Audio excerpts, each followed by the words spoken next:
Hello, I'm Sebastian. Welcome to 9 Trees podcast. Today I will summarize and review the book. Project Mars, a technical tale by Wernher von Braun, is a landmark work that blends visionary storytelling with engineering-driven speculation about humanity's first expedition to the Red Planet. Written by one of the most influential rocket engineers of the 20th century, the book frames a crewed Mars mission not as fantasy, but as a structured program shaped by vehicles, staging, navigation, operations, and the practical limits of propulsion and life support. Rather than focusing on interpersonal drama, it uses a narrative scaffold to walk readers through how a large-scale interplanetary campaign might be organized, from launch windows and transfer trajectories to surface exploration goals and the logistics of returning safely. The result sits at the crossroads of popular science and early mission architecture, revealing how technical assumptions, political organization, and risk management combine into a coherent plan.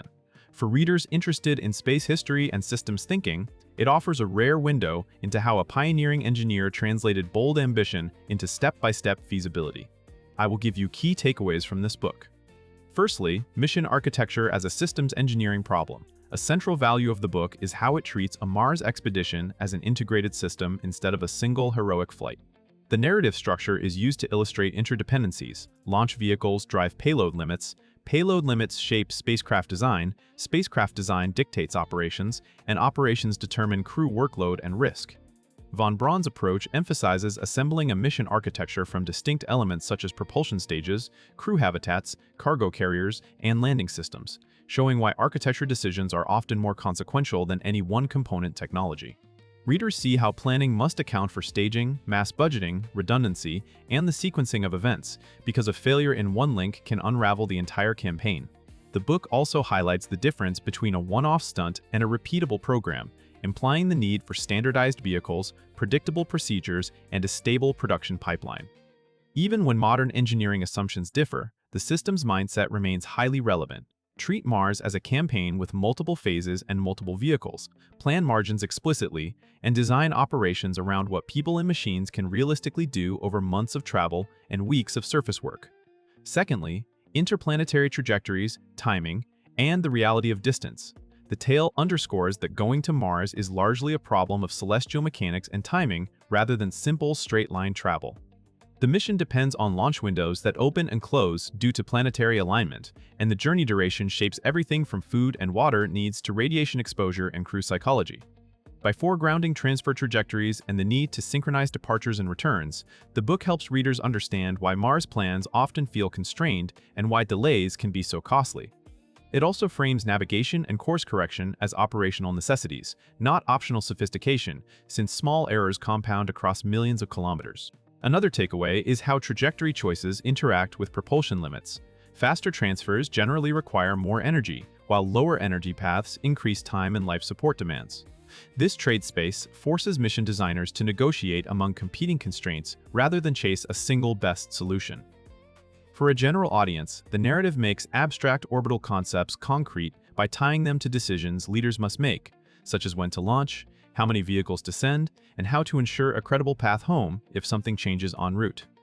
Thirdly, spacecraft design priorities, habitability, reliability, and redundancy. Project Mars uses its technical storytelling to elevate design concerns that extend beyond propulsion. The crew must live and work inside a machine for an extended period, and that machine must tolerate failures. The book's perspective emphasizes reliability and redundancy as first-class requirements, since rescue is difficult and resupply is slow. Habitability is treated as practical engineering. Volume, layout, waste management, and the routine of daily work all influence mission success. The narrative also implies a maintenance culture, where the crew and onboard systems are expected to monitor, diagnose, and repair issues over time. This focus is valuable because it mirrors the reality of long-duration spaceflight, where small malfunctions can escalate and where human performance depends on stable conditions. It also highlights the need for clear procedures, training, and division of responsibilities, not just advanced hardware. Even if some hardware concepts reflect the era in which von Braun wrote, the priorities remain consistent with modern thinking: design for fault tolerance, manage consumables carefully, reduce operational complexity where possible, and treat the crew as an integral part of the system rather than passive passengers. Fourthly, Mars landing and surface operations as logistical challenges. A crewed Mars mission does not end at arrival. It becomes a demanding surface campaign shaped by gravity, terrain, dust, temperature extremes, and limited local resources.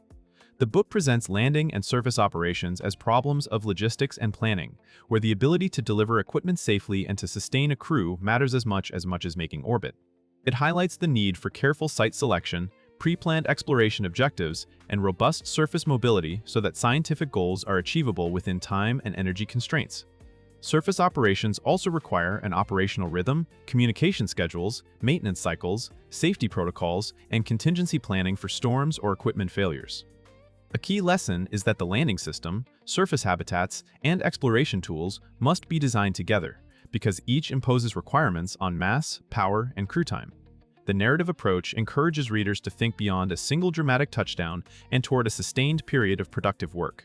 It also suggests that mission success is measured by what can be accomplished safely on the ground, and by whether the crew can reliably transition from surface mode back to ascent and rendezvous for the journey home. Lastly, program management, political will, and the scale of human spaceflight. Another important thread is the implicit argument that Mars is not merely an engineering challenge, but a program management challenge requiring coordination, funding stability, and institutional discipline. By depicting a structured expedition with many moving parts, the book makes clear that large missions demand a governance model: who makes decisions, how priorities are set, how safety is enforced, and how timelines and budgets are protected from disruption. It also points to the necessity of political will and public support, because multi-vehicle architectures and long development cycles do not survive without sustained commitment. The story functions as a thought experiment about national or international mobilization, illustrating how planning, testing, and incremental capability building are prerequisites to bold exploration. This perspective helps readers understand why ambitious space proposals often hinge on organizational factors such as procurement, workforce development, and risk tolerance.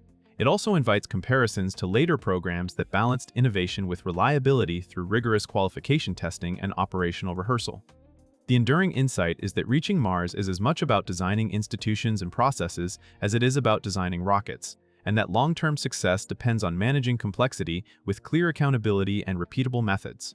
In conclusion, this book best suits readers who enjoy space history, astronautics, and big-picture engineering, including students, engineers, mission planning enthusiasts, and science-minded general readers who want a structured view of what a Mars expedition entails. It can benefit a reader's life by sharpening systems thinking. You see how complex goals are achieved by breaking them into phases, defining constraints, building redundancies, and aligning people, tools, and timelines. Those habits translate well to project management, technical careers, and any domain where reliability and planning matter. Compared with many modern Mars books that focus mainly on recent technologies or speculative near-future startups, Project Mars stands out for its architectural clarity and its program-level perspective. Von Braun's emphasis on organization, operational realism, and integrated design provides a foundational mental model that remains useful even when specific numbers or hardware assumptions change. It is worth buying because it is not just a story about going to Mars, but a blueprint-like way of thinking about how large exploration efforts are assembled, justified, and executed, making it a distinctive complement to contemporary titles. If you would like to support Wernher von Braun, you can buy the book through the Amazon link I've provided in the podcast description. After reading the book, please let me know what you think and share your thoughts. See you around.